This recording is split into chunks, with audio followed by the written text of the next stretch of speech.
Dear Lord, thank you for giving this opportunity to worship you through the online English service. Lord, we gather you in your name, Lord. Lord, whoever watching this video, give the blessing to them, Lord.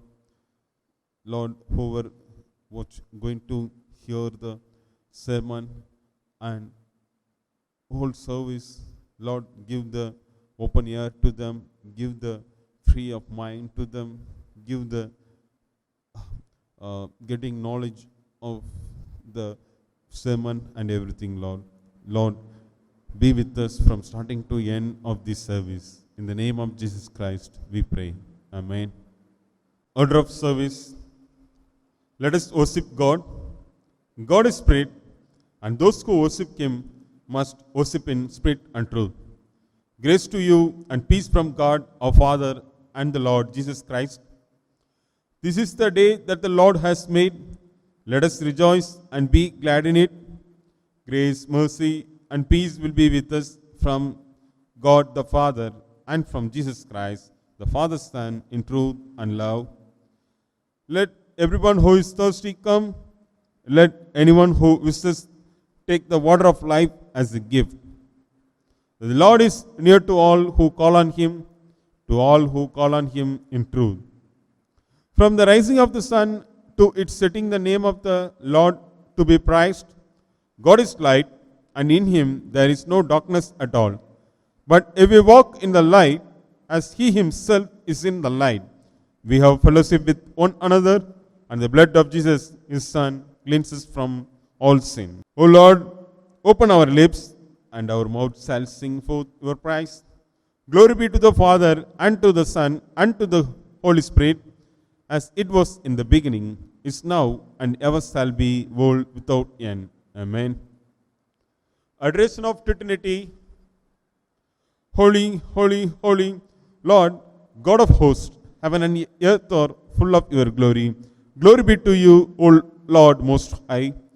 Blessed is he who has come and is to come in the name of the Lord. Hosanna in the highest. Holy are you, O God. Holy are you, O God.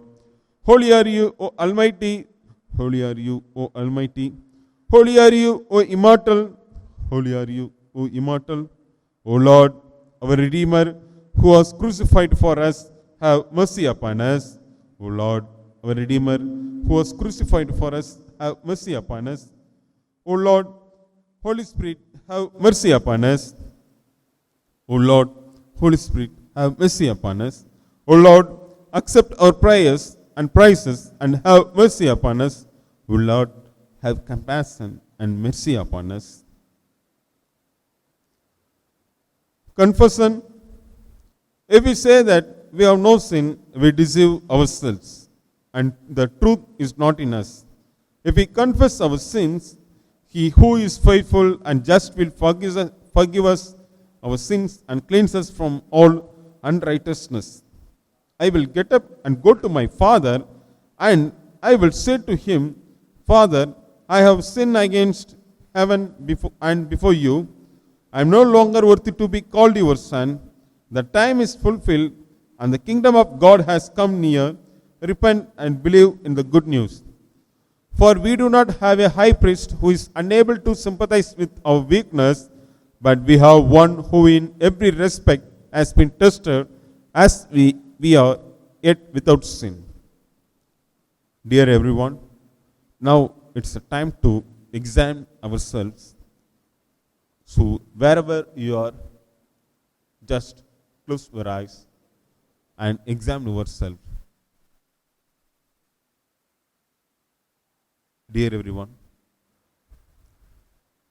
whoever made any sin with knowingly or unknowingly, our God will know each and every sin. He has the record of our sin. So, you may hide from in this world.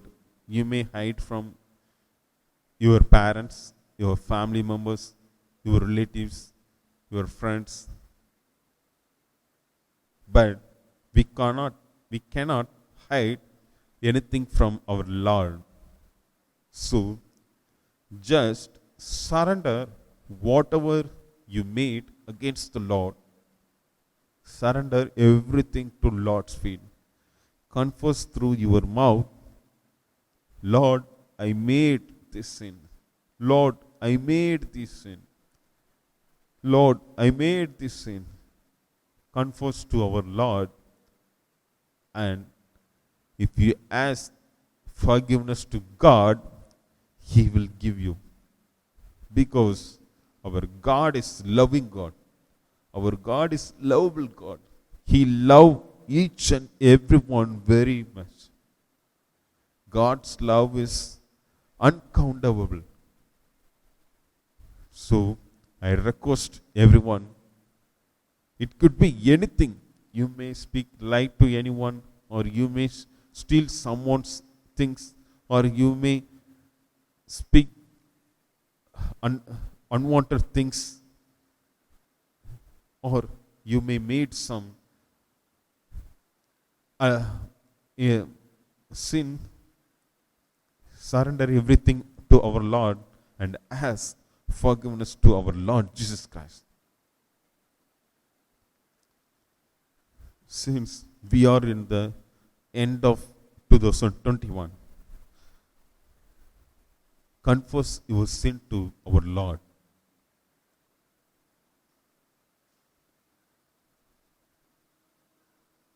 Let us humbly confess our sins to the Almighty God.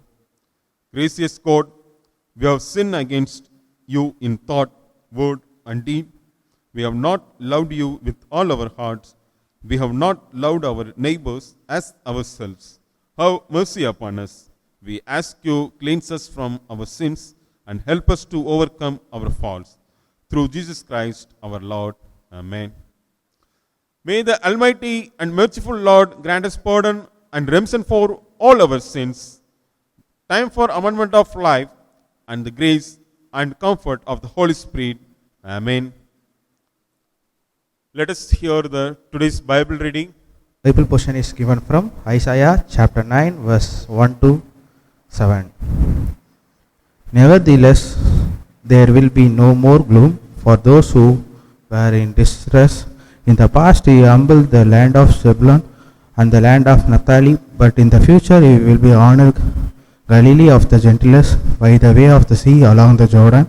The people walking in the darkness have seen a great light. On those living in the land of the shadow of death, a light has dawned. You have enlarged the nation and increased their joy. They rejoice before you as people rejoice at the harvest, as men rejoice when dividing the plunder. For as in the day of the Midian's defeat, you have shattered the yoke that burdens them, the bar across their shoulders, the rod of their oppressor. Every warrior boot used in the battle and every garment rolled in the blood will be destined for burning, will be fuel for the fire. For to us a child is born, to us a son is given, and the government will be on his shoulders, and he will be called Wonderful Counselor, Mighty God, Everlasting Father, Prince of Peace. Of the increase of his government and peace there will be no end. He will reign on David's throne and over his kingdom, establishing and upholding it with justice and righteousness from the time on and forever. The real of the Lord Almighty will accomplish this. Amen. Prepare yourself to hear the sermon on today. Let's close your eyes.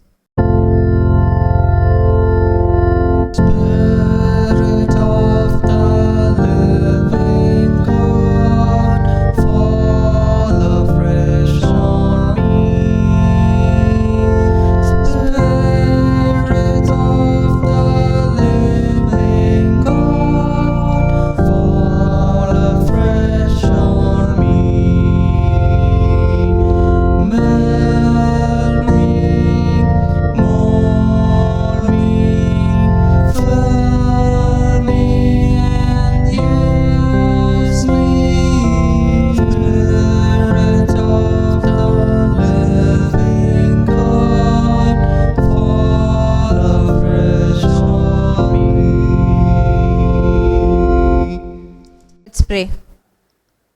Our Father in heaven, thank you for bringing us again in your presence, Lord.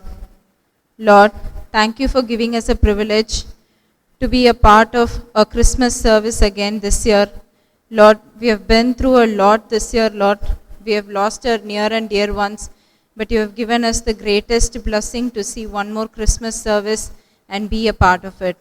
Lord, as I speak your word now, let me not speak by my wisdom. Let your presence be amidst us and guide us. In Jesus' name I pray, amen. I thank the Lord Almighty for giving me another opportunity to, deliver the English sermon during our Christmas service. Wishing everyone a very happy Christmas to all the families and the near and the dear ones. So for Christmas today, especially when, thinking about the topic for today's meditation is Christmas, a New Dawn. So when I saw this topic, I went to search the meaning for dawn. Dawn is a word that we have come across quite often, but I wanted to know the specific meaning for dawn.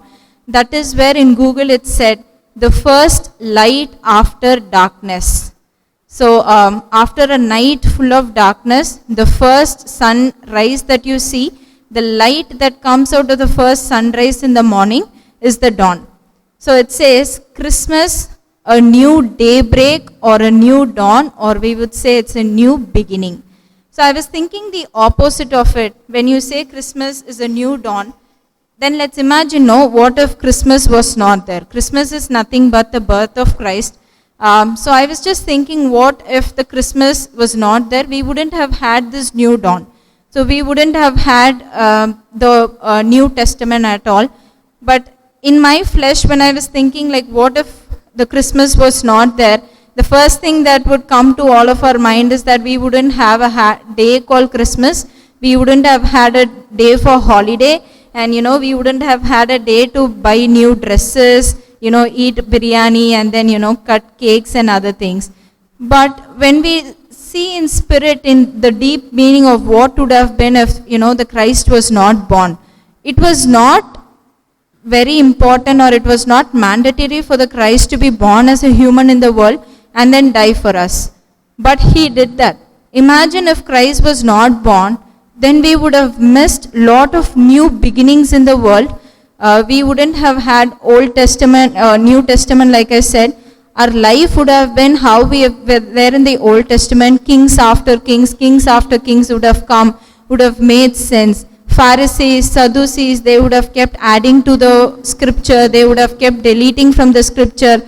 But that did not happen because Lord Jesus, the Father decided to give his only Son to be sent to this earth to live as a human and die for us. So that is where I was thinking, why do we say Christmas a new dawn, a new beginning? So I would say a dawn is a new beginning after Christ. That's the reason we say after Christ and before Christ. So let's see what are the new beginnings that God brought us along with his birth. And we need to meditate, reflect this during the Christmas, the eve of Christmas. And in case if we are not making use of the new beginning that the Lord has given us, the Lord is calling us to think about it and reflect on it. So when I was thinking why the light is very important or a new beginning is very important. Initially when this world was created, we would read in Genesis 1, the Lord was creating everything on the earth for 6 days. And then, the Lord realized one day saying that the world is dark. There is nothing called light, or there is nothing to separate a day to call it as a day, and there was nothing separate to call it as a night. That's when God, what he did. If we can read in Genesis 1:18, it says, the Lord made the firmament to separate, divide or split day and night, and the God saw that it was good. Throughout the Bible, when we keep reading, light plays a major role in Bible. The Lord says he created day and night, the light, the bigger light for the day and the lesser night for the night, and he saw it was good. And then again when we see in the Bible, when we talk about the New Testament, the birth of Jesus, it came as a it came as a great news to the world. When we read in Luke chapter 2, verse 10, the angels, they appear before shepherds and they say that, the Christ is born, and this is a great news for the entire world. So, the God himself came as a light into this world to give us a new beginning. Imagine, there are many villages in our India itself wherein, they don't even know that a concept called electricity exists. And one sudden day their government, the respective state government decides to give electricity to the village.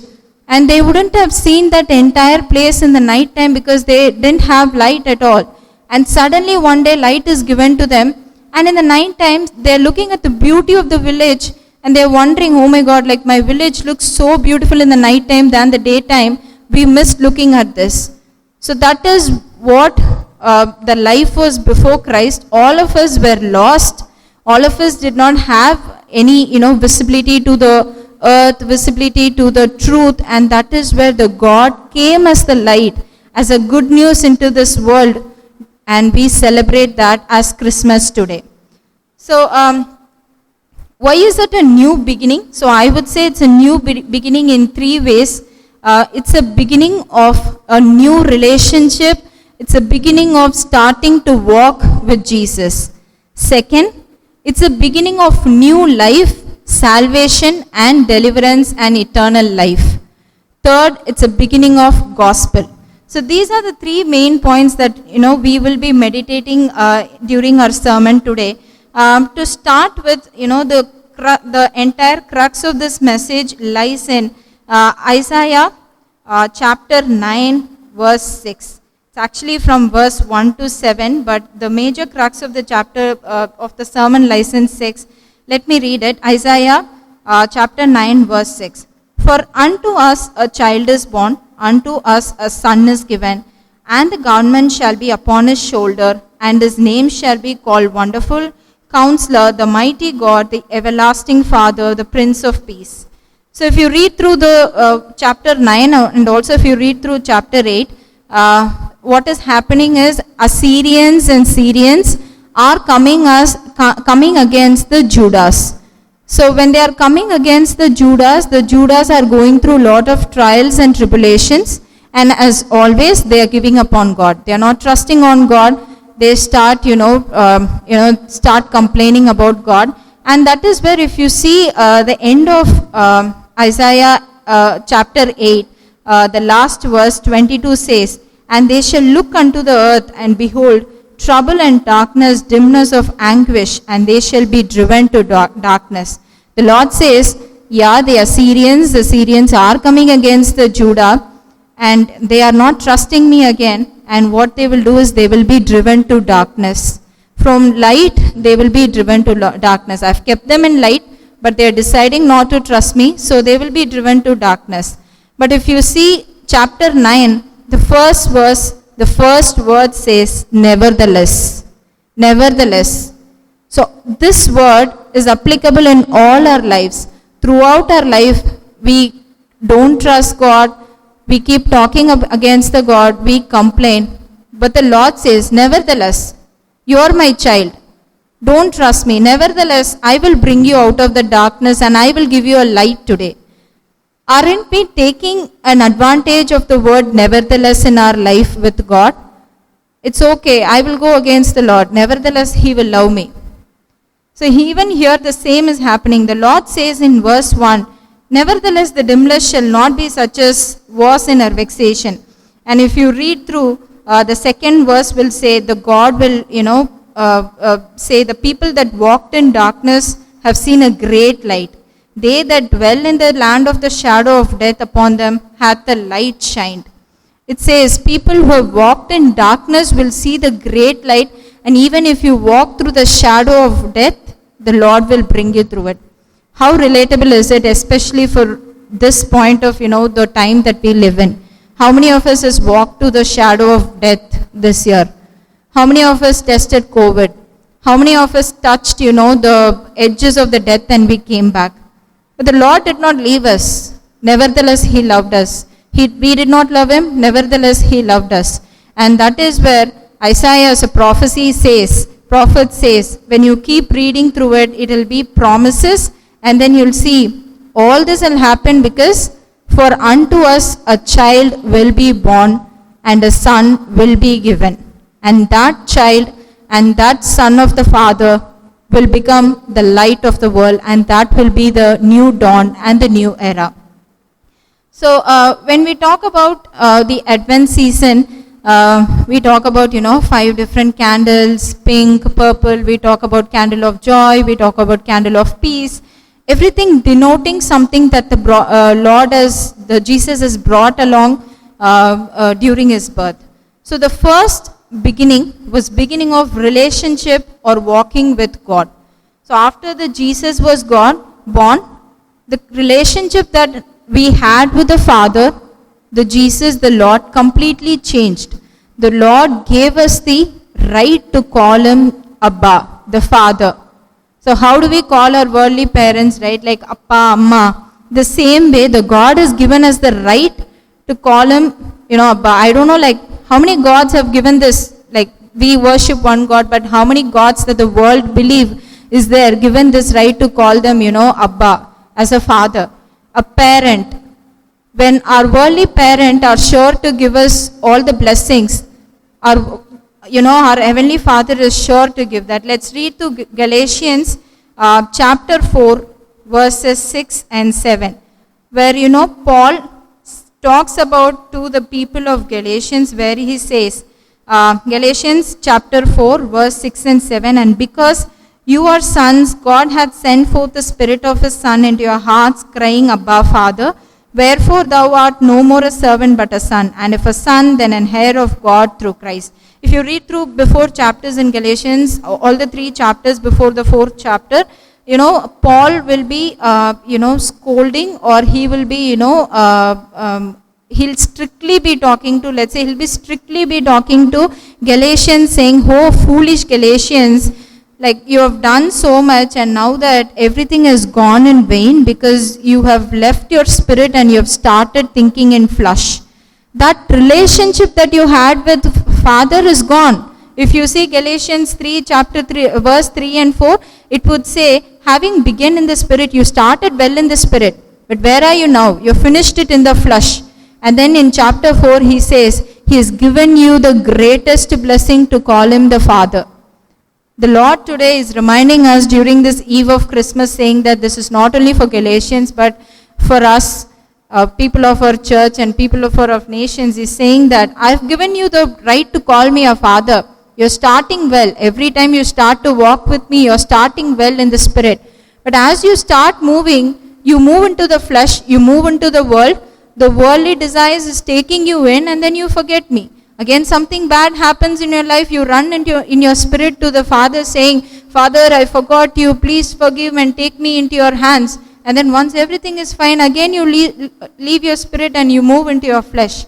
The first thing that we have to think about today is beginning of a great relationship with our Father, our Heavenly Father, who has given us this privilege to call Him Abba.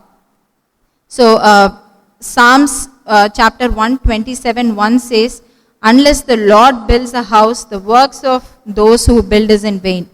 There's no relationship with God. We do everything in our own, flesh and our own willingness, and then we say, there's no blessing at all. I've done that. Personally, I've done that in life. I've taken a lot of initiatives in life and said, Lord, why is it not going well? Then the Lord said, my hands are not there in the work. That's the reason it's going waste. We need to have this relationship with God starting today. So the first point, beginning of having a relationship with God, is what we need to think about in this Christmas. Second is beginning of new life, deliverance and salvation. So everybody says that birth of Jesus is actually the beginning of, that's the beginning of our entire his life, Jesus' life. And then when He died in the cross, that's the end of His life. No, it's the other way around. When He died on the cross, that was the beginning of our life. When He died on the cross, He gave us life. He gave us deliverance. He gave us salvation. The primary purpose why the Lord came to earth as a human is to die for us and to give us a salvation. It is clearly there in John 3:16 where it says, "For God so loved the world that he gave his only Son, that whosoever believes in him should not perish but have eternal life." The God, he loved the earth that he sent his only Son. Will we do that today as parents? Will we send our children at least for a ministry to be a missionary? No, but the God sent his only Son to die for us so that we might have a non-perishable life, an eternal life. So we are called to reflect on this as well today. So the deliverance, the new life that was given by the birth of Jesus. If Jesus was not born, he wouldn't have died, and we wouldn't have got salvation and deliverance.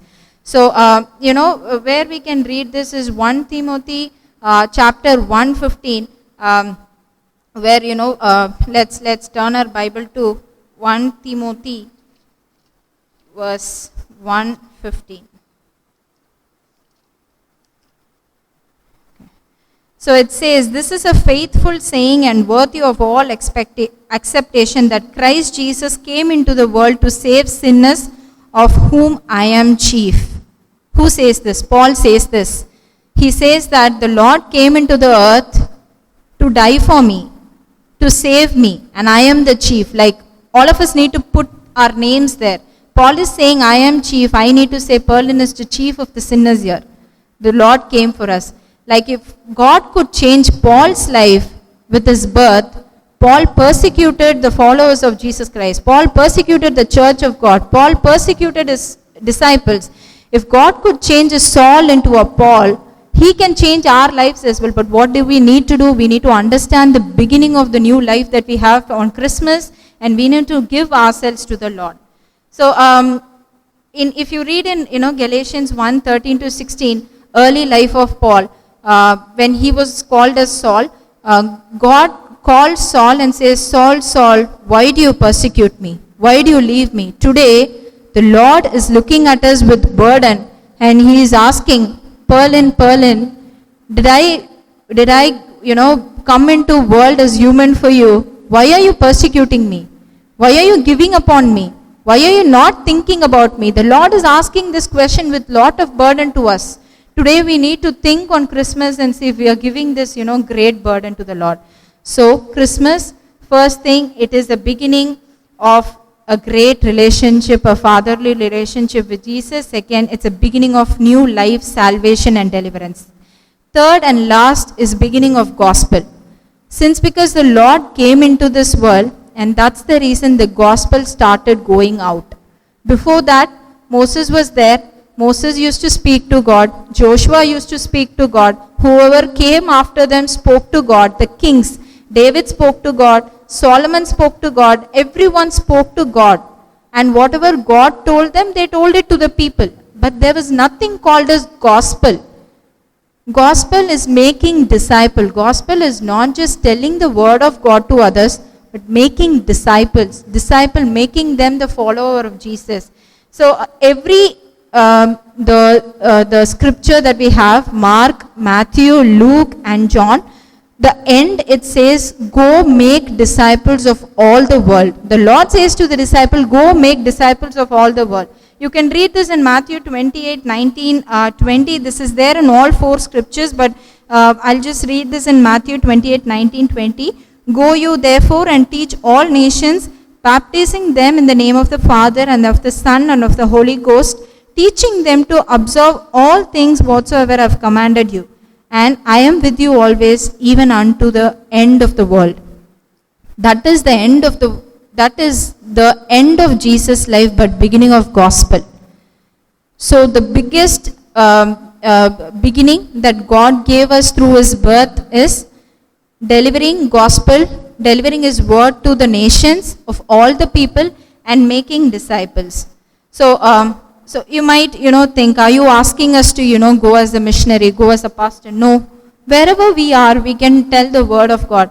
I can tell this quick example. I'm part of a fellowship, a soul fellowship, wherein last week, this sister was saying her experience of how she's using the Christmas period to deliver gospel is, whenever she goes for Christmas shopping, all of us, we wouldn't disagree, we would at least go 3 or 4 times to shop during the month of December for Christmas shopping. for dress, cakes, groceries, and other things, gifts. So what she said is she printed tracts, she kept it inside her handbag, and whenever she goes to a shop, she sees a potential, a soul, let's say a salesperson.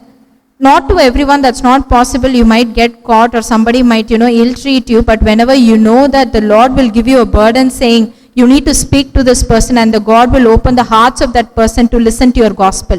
So she has these tracts in her bag, and whenever she sees someone and the God gives her a burden, she will immediately take the tracts and give it to that person saying, sister, brother, the God loves you. Please read through this. That's it.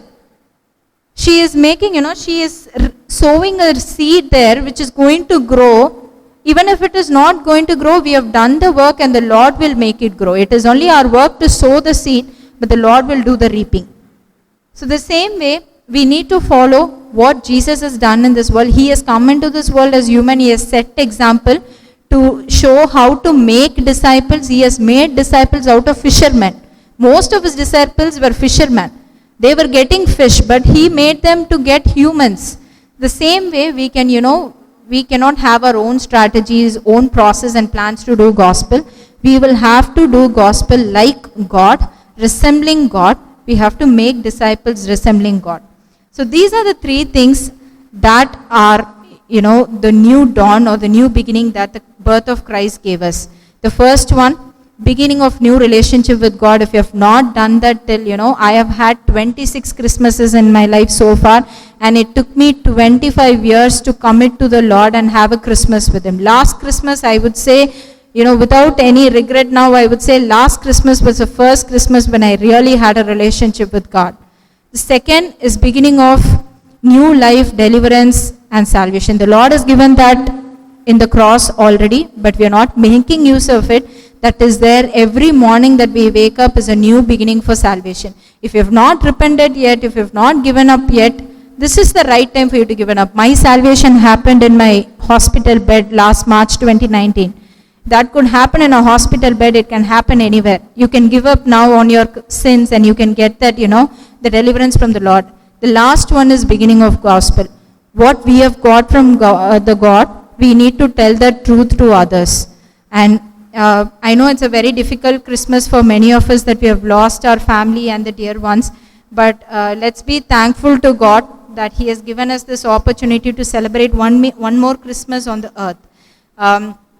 Whatever we are doing now for us, let's be considerate of the souls that do not have the privilege as well, and what God has done to us, let us do it to others. Let us pray.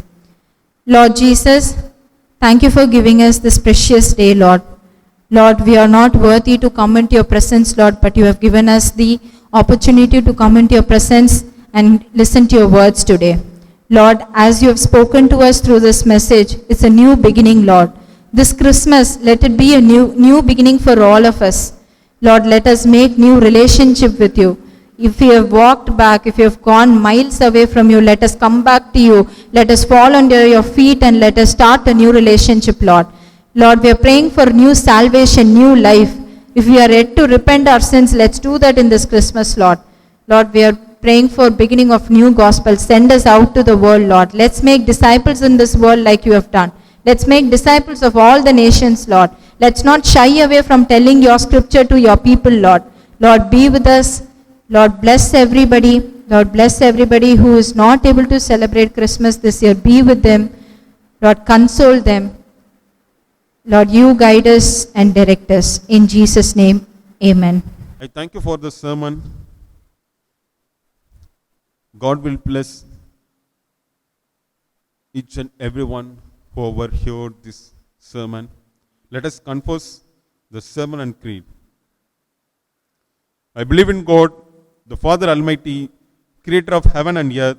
I believe in Jesus Christ, God's only Son, our Lord, who was conceived by the Holy Spirit, born of the Virgin Mary, suffered under Pontius Pilate, was crucified, died, and was buried. He descended to the dead. On the third day he rose again.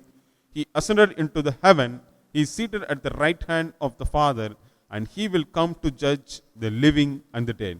I believe in the Holy Spirit, the Holy Catholic Church, the communion saints, for forgiveness of sins, the resurrection of the body, and the life everlasting. Amen. Prayers. The Lord be with you and with your spirit. Lord, have mercy upon us. Christ, have mercy upon us. Lord, have mercy upon us.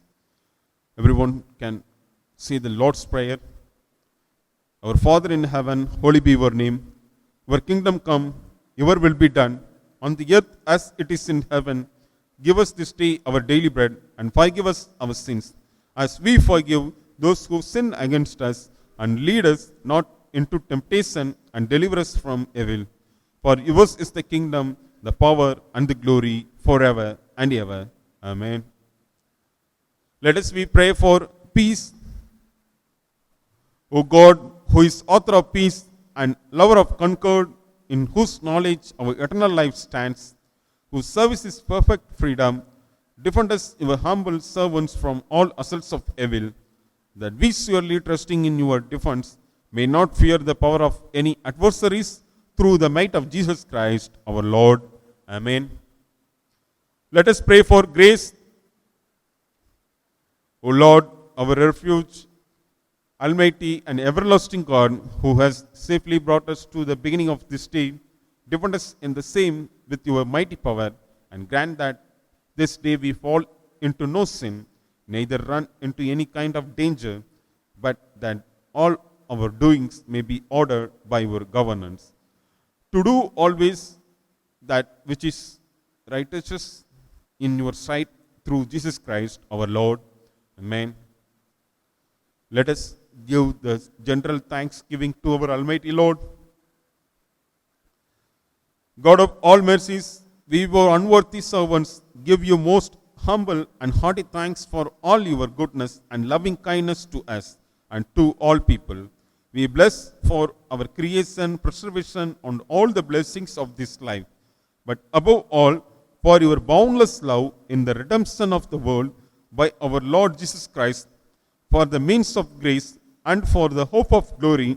And we ask you, give us such an awareness of your mercies, that with truly thankful hearts we may show forth your praise, not only with our lips, but in our lives, by giving up ourselves to your service, and by walking before you in holiness and righteousness all our days.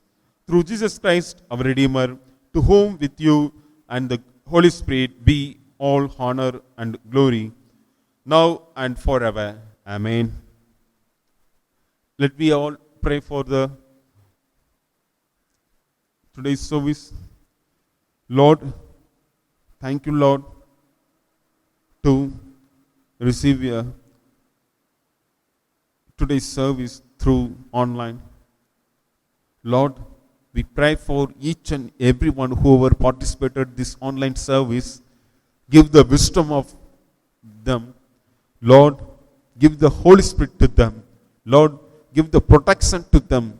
Lord, give the needs, whatever they needs. If you wish, kindly provide whatever their needs, Lord. Lord, whatever we need to ask our Lord. We need, before we asking to our parents, or before we asking anything to our friends, or before we ask anything to our relatives, or before we ask anything to our knowing person, but you are with us each and every second, Lord.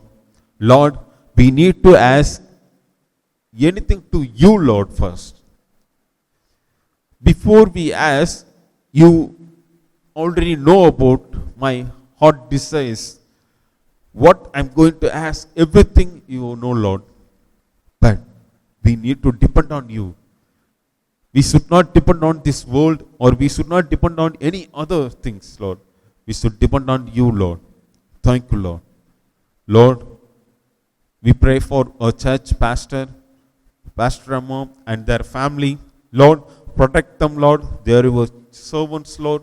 Protect them in this situation, Lord. Lord, we hear that there are another Omicron virus spreading everywhere, Lord. Lord, we don't know how the next year, 2022, is going to happen. But you know everything in and out, Lord. Lord, we need to depend on you only for anything, Lord. Lord, with our own knowledge, it will not help. With our own studies, it will not help. Lord, with our own interest, with our own activities, it will not help. With your grace, with your guidance, with your wisdom, we can be able to do anything, Lord. So we need to depend on you. Lord, we pray for our church committee members. Lord, we pray for our church servants, everyone, Lord. Lord, we pray for our church, each committee, Lord, men's fellowship, women's fellowship, youth fellowship, children's fellowship, teens fellowship. Lord, give the wisdom to all the people, Lord. Lord, protect each and everyone, Lord. Lord, we pray for their safety. Lord, we pray for their needs. Lord, we pray for their celebration. So, Lord, next week, Lord, we are going to celebrate celebration, Lord. Lord, be with us, Lord. Lord, whoever is required the needs of their daily expenses and daily needs, kindly provide, Lord. Lord, whoever have the more and they need to open their heart to give to others, help to others, give that heart to everyone, Lord. Remove the stone heart to everyone, Lord. Give the feelingful heart to everyone, Lord. In the name of Jesus Christ, we pray. Amen. Blessing words from the Lord. The grace of our Lord Jesus Christ and the love of God and the fellowship of Holy Spirit be with you all. Amen.